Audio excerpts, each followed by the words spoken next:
Steve, were you comfortable with the way you started, the way the first half went, even though there was a deficit, and then what happened in the third quarter to kind of soup everything up for you? Yeah, we were pleased at halftime. We felt like we could do a few things better, but we were competing like crazy. They were getting so many offensive rebounds. We were making stops, but playing small.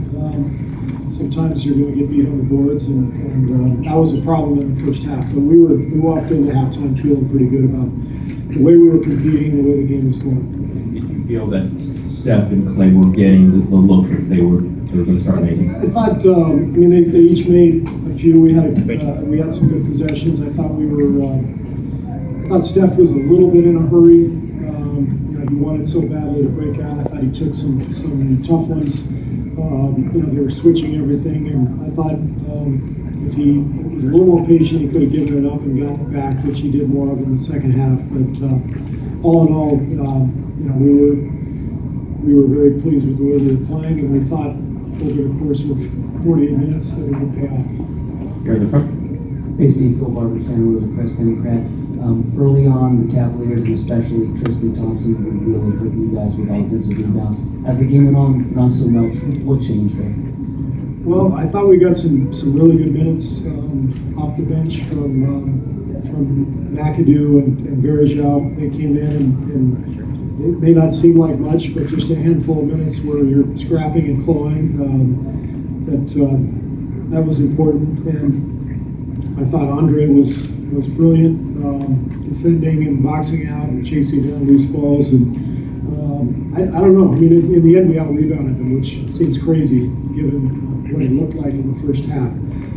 But we just stayed with it. That was the main thing. Back left. Steve, Dave Feldman, CSN Bay Area. Can you talk about how good Harrison Barnes played, especially early? Yeah, Harrison was great. Made those early shots to help us get going. Did a great job defensively. Hit a huge three. I guess it was early fourth quarter. But he was fantastic. I mean, all of our guys played extremely well. We just competed like crazy. It was a great response from Game 3, where we were really embarrassed by our performance. Scott Foster's San Francisco Chronicle. How were Steph and Clay able to get open for shots? They haven't been able to get open for shots with regularity through 3 games tonight. The shots were better. Well, I don't know that the shots were that much better than they've been. I just think they got going. I mean, it's sooner or later it's going to happen. With guys like that, you can't keep them down forever.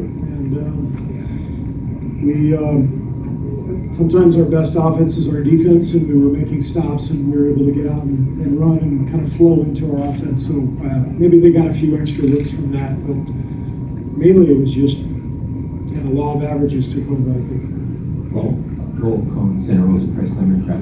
Steve, last game you used the adjective soft to describe the team. They were not soft tonight. How do you go into a game from being soft to whatever they were tonight? What happened? Well, we felt threatened. I think up 2-0, we came in here, and for whatever reason, we thought, okay, we've got this, and they kicked us in the teeth, obviously, and for whatever reason, our team's personality is, and it's been this way for 2 years. We can't stand prosperity. We start winning and then we let our guard down. And I thought we did that the other night, and Cleveland played a brilliant game. And tonight we were threatened and we responded well. Tim on this side. Tim Reynolds, Associated Press. Steve on the other side. I mean, it's impossible to predict, of course, but can you look at your guys in a huddle going into the fourth night and just get a sense that a run like that is coming, that a lockdown flurry like that is coming from you guys?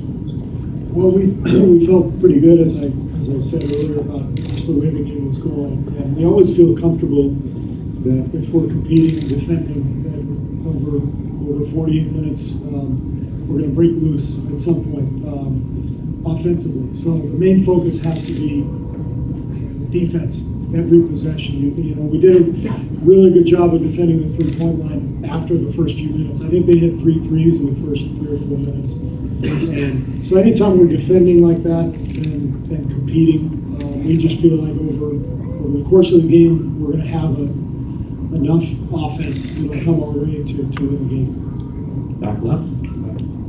Steve, Michael Grange from Sportsnet Toronto.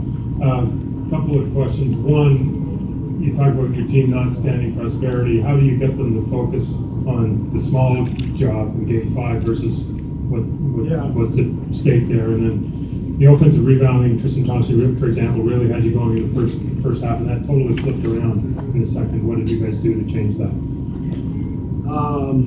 First part of the question, I've already told our guys Game 5 will be the hardest game of the series. Every closeout game is difficult, but when you're at home, for a strange reason, it's even more difficult. You got everybody in your ear, you got friends, you got family, and you want to come to the game and you want to discuss everything. And we have to understand that this series is not over. We came in and did what we wanted to do, getting the split, but Game 5 will be extremely difficult. And as far as your second question, we just battled, and some of the balls went our way. Marvel Littell, Black Sports Online. You talk often about how every player on your team has a role and has to be ready. A lot of people were surprised when McAdoo came off the bench early. What was your thought process in getting him in the game? What did you think that he can bring energy-wise or matchup-wise that you made the decision to kind of go to him? Well, he's extremely fast and quick for a front court player, and obviously with their move last game with going with Richard instead of Love with the concussion, the game got faster, and we just felt like McAdoo would hold up well in a game like this. He's a very smart player. So I thought he came in and did a great job. He played 7-8 minutes and gave us a huge lift and gave our guys some rest. But his speed and quickness seems to suit this series well. Steve, back right. Steve Ashby on NBA.com. LeBron James is a player that's got all this experience and obviously so much success. And you guys are faced with the prospect of guarding him and containing him. I mean, how have they dealt with that challenge? What have you seen in your players when faced with that assignment? Well, we're just trying our best. I mean, he's a freight train out there, and we have certain rules, and we're trying to follow our rules and just stay in front of him as best we can. But no matter what you do, he's going to have a huge stat line. He's going to impact the game in 1,000 different ways, and you just try to make his field goal attempts as difficult as possible. But it's a lot easier said than done. Mark in the middle. Steve, Mark Schwartz, ESPN. You called the team soft publicly. A lot of people were a little taken aback that you would do that. Draymond went even further and said, we were punked. What impact do you think it has when you guys take it public the way you did and challenge the team and themselves? To be honest, I never even looked at it challenging them. I was just telling the truth, and they know the truth. We were soft, so I wasn't offending any of our guys. They'd be offended if they weren't soft and I called them soft, but I think everybody here would agree. We were awfully soft in Game 3, and we came out and competed much better tonight. Steve, Kenny Rhoda, WHBC Radio. You 7 turnovers for LeBron tonight, and high last game, 7 the game before. How are you able to get him to turn it on every game? I have no idea. I mean, it's just the way the game goes. LeBron does so much for them. He handles the ball, makes so many plays that, much like Steph, he's going to be, the guy who has some high turnover games. It's not anything we're doing. It's just I thought we defended really well. We stayed home. We did our work on him, trying to stay in front of him, and that's just a number. It doesn't mean anything to me. Ron, last question over here. Ron Krejcik, San Francisco Chronicle. Beyond the law of averages, was there any point in which happened indications you got while observing Steph to see that he was sort of more like himself tonight? Well, he hit an incredibly tough baseline shot right in front of our bench. It was, I don't know many people on the planet who can make that shot. So when he made that shot, that was a good indication he was feeling better about himself and about the way the game was going.